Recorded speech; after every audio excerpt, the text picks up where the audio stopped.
Hello दोस्तों, तो देख रहे हैं आप लोग कि यहाँ 9 क्लास के चैप्टर बहुपद यानी पोलिनोमियल्स का एक्सरसाइज 3.1 चल रहा है। यानी पहला ही एक्सरसाइज स्टार्ट हुआ है, जिसका पहला क्वेश्चन कहता है निम्नलिखित व्यंजकों में कौन कौन एक चर में बहुपद है और कौन कौन नहीं है। पहला क्वेश्चन कहता है x square minus 3x plus 7 एक चर में बहुपद है। यानी कहने का मतलब है कि यह चर में है, एक चर में है या नहीं है, फिर देखेंगे कि बहुपद में है या नहीं। तो सबसे पहले देखते हैं कि इसका पावर कितना है। तो पावर 2 है। अगर यदि पावर बटा में रहता यानी 1/2 रहता, 2/3 रहता, या तो 2.35 रहता, दशमलव में भी रहता, या तो √x रहता, तब उस प्रकार से अगर रहता है तो इसका मतलब है कि बहुपद में नहीं होता। लेकिन यहाँ पर तो पावर दिया गया है तो ये बहुपद में है। और चर की बात किया जाए तो चर देखिए x यहाँ भी है, x यहाँ भी है, यानी दोनों एक ही चर है, इसलिए एक चरीय बहुपद है। तो हम लोग कह सकते हैं एक चर में बहुपद है, एक चर में बहुपद है। तो ये हो गया। दूसरा उसी प्रकार से देखते हैं तो √3 है, यानी इसका आगे का अंक से हम लोग को लेन देन नहीं रखना है, यहाँ जो चर है उससे लेन देन रखना है।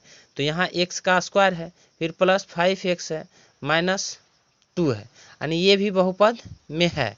और उसके बाद चर का बात किया जाए तो x यहाँ भी है, x यहाँ भी है, इसमें चर से लेन देन नहीं रहता है कारण कि कांस्टेंट मान है। तो यानी एक चर में बहुपद ये भी है। तीसरा नंबर देखते हैं तो देखिए यहाँ पर 3√t प्लस t√2 दिया गया है। यानी कहने का मतलब है कि यहाँ जो चर है उसी पर रूट दे दिया गया है। रूट का मतलब होता है कि t पर पावर 1/2 हो गया। बटा में जैसा ही हुआ तो बहुपद में नहीं है। जब बहुपद में नहीं है तो चर और अचर से कोई मतलब नहीं रह गया, डायरेक्ट लिख देंगे बहुपद में नहीं है। तो इस प्रकार से हम लोग देखते हैं चौथा क्वेश्चन नंबर कहता है y प्लस 1/t² प्लस 3। ये 1/t² के मतलब होता है ये y है, y लिखें, प्लस उसके बाद 1/y² जो लिखा गया है इसको हम लोग करेंगे यहाँ से ऊपर ले जाएंगे। तो ऊपर ले जाएंगे तो सिर्फ और सिर्फ पावर माइनस में हो जाता है, यानी देखिए इस प्रकार से। उसके बाद प्लस 3 यानी जो 3 है वही लिखेंगे, 3 को लिख दिए। उसके बाद देखते हैं कि हम बोले कि दशमलव में पावर नहीं होनी चाहिए, बटा में पावर नहीं होनी चाहिए, माइनस में पावर नहीं होनी चाहिए। अगर माइनस में होता है या दशमलव में होता है और बटा में होता है तो वह जो समीकरण रहेगा वह बहुपद में नहीं होगा। तो यानी इसमें तो पावर माइनस में गया, इसलिए ये भी बहुपद नहीं है। चलिए 5 नंबर की बात करते हैं। 5 नंबर में कहता है x पर पावर 10 प्लस y पर पावर 3 प्लस t पर पावर 50। यानी इसको अगर देखा जाए तो ये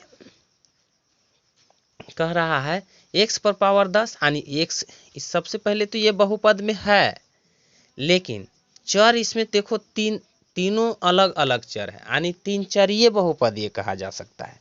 इसको 3 चर में है तो 3 चरीय बहुपद में है, बहुपद में है लेकिन 3 चरीय बहुपद, अलग अलग चर दिया गया है तो 3 चरीय बहुपद, 3 चरीय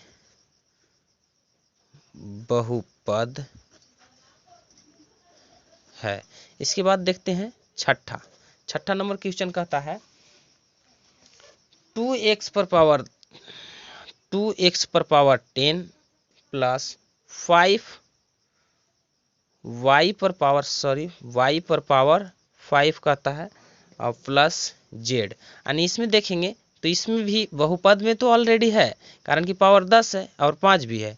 तो यहाँ देखते हैं कि चर में तो एक चर ये है, 2 चर और एक 3 चर, ये y है तो अलग चर हो गया, ये भी अलग चर है तो अलग 3 चर में हो गया, यानी ये भी 3 चर ये बहुपद है।